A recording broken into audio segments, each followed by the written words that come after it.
Just farted. Oh boy. Why, hello there, folks. I've been collecting data and crunching numbers on males for max lifetime lean mass gains past their 18th birthday, and I've been doing this in bodybuilders and people who lift weights. I've been making formulas and testing the numbers over and over against numerous examples ranging from people who get piss-poor results for lean mass gain all the way up to elite and champion bodybuilders. And I've been doing it in drug-free people on high doses of steroids and other drugs, and I've also been doing it in people using low to moderate doses of anabolic drugs. In addition to these things, I've been in the weight training game for close to 14 years. I've been a bodybuilder for several years. I've trained people since 4 years ago, and I've done hundreds of body fat tests on vastly different people over many years. And I've also gotten lots of lean body mass data on a wide range of people. All these things informed me about how much muscle people can hold and gain under various circumstances. Based on the large amounts of data I analyzed, I created what I call the Advanced Lean Mass Gain Formula, or ALMGF for short. And I'll write the formula down there in the description of this video. My formula is for people with between average genetics for building muscle all the way up to the genetic elite. People with bad genetics for muscle building aren't included in my formula, and in my experience, they can often get far worse gains than what I listed for the average to the elites.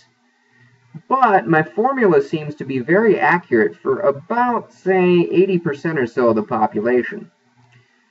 Now, keep in mind the numbers I'm about to give you are for lean mass gains for people past their 18th birthday without large fat mass gains in the process. And the numbers are for people who are serious about training and putting on muscle for years in a row. In these kinds of people, I found 3 different tiers or categories. I kept seeing clear patterns and numbers pop up over and over in these tiers, and here are what these tiers look like. First, the natural tier, the lifetime natural who has never used anabolic drugs. They get about 15 to 30 pounds of lean mass gained over the lifetime. Now, on to the middle tier. By the way, it's several groups of people who get similar results, and these groups of people are, I would say, the genetically good to elite for putting on muscle, who also use low dosages of anabolic drugs with a low variety of drugs by modern standards. By the way, Arnold Schwarzenegger would be a very good example of this. And also people with average genetics using moderate to mega high doses of anabolic drugs with a low to high variety of drugs. And many steroid-using amateur bodybuilders and NPC competitors who don't place high in shows fit this description. Now, for these groups of people in the middle tier, the numbers are 31 to 60 pounds of lean mass gained over the lifetime. Now, on to the top tier. These people are the genetic elite for putting on muscle, who are also doing high dosages to mega high doses of anabolic drugs with a high variety of drug use. And current Mr. Olympia competitors would be a very good example of this. Also, high-level NPC competitors would be a good example of this. And the numbers for these folks are 61 to 120 pounds of lean mass gained over their lifetime. Now, let's connect the dots on some implications of the formula I created. It indicates at the top of the heap the current ultimate elite drug abusers with great genetics for putting on muscle should be at a competition weight of about 90 pounds heavier than the best naturals with the best results. Now remember, 30 pounds gained in lean mass for the top level results of natties. That versus an upper level of 120 pounds gained for Mr. Olympia competitors. That's a 90-pound difference. And that's basically exactly matching the data in height-ranged matched individuals. In the stricter drug-tested organizations like the IFPA and the WNBF, at average height ranges of 5'9" to 5'11" tall, The mass monster heavyweights often compete around 195 to 200 pounds or so. And in the same height range, in the Mr. Olympia, the mass monsters like Ronnie Coleman and Big Rammy are competing around 285 to 290 pounds, basically exactly 90 pounds heavier than the top natties at that height. The formula is backed up by reality in that regard. Also, Ronnie Coleman and Big Rammy apparently added close to around 120 pounds of lean body mass, so they are toward the top of the top tier in my formula. These two guys are also seen in the real world as top of the top tier mass monsters in the IFBB. So the formula matches up with reality in that regard too. Now I'm going to move on to another implication of the formula and how it connects to real world results.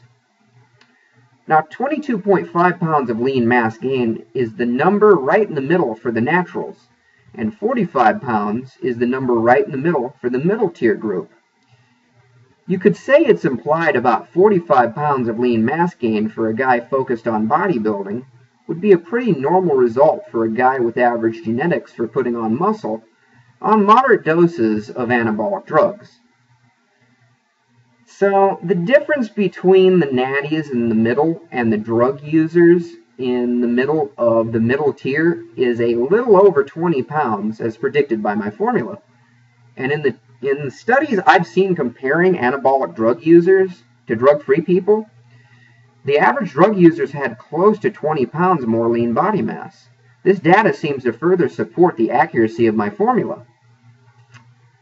In looking at the collective data that led me to create my tiers and my formula, it becomes apparent that drugs can add far more lean body mass than training, and that was also supported by research done on that. Also, the data indicates genetics are an important factor in building muscle, and there's research supporting that too. Now, I will add that one can potentially exceed these numbers I gave for lean mass gain if one is willing to put on lots of fat, though my data seems to indicate most don't put on enough muscle to exceed the numbers in my formula when they put on tons of fat, or lots of fat at least. But if you are successful at surpassing the numbers after adding a lot of fat, don't expect to look even remotely muscular if you go that route.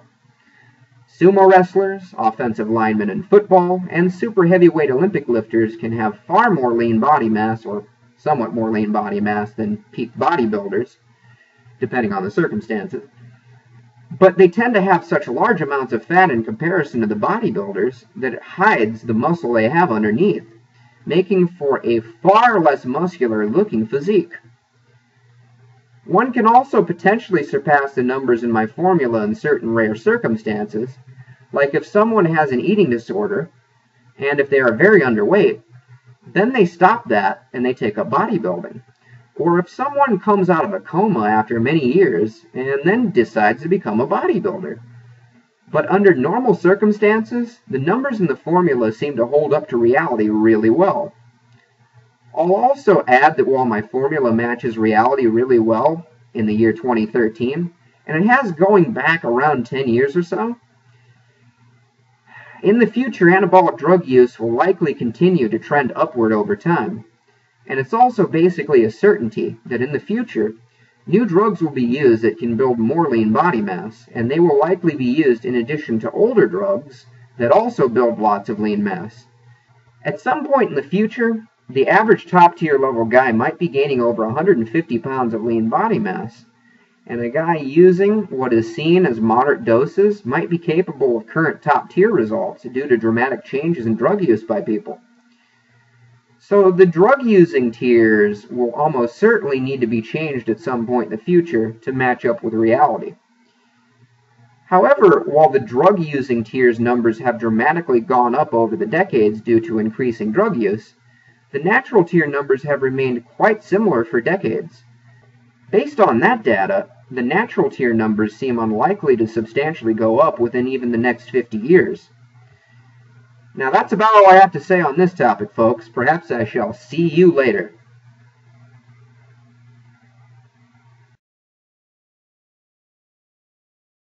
and a guy using what is seen today, or a guy was using,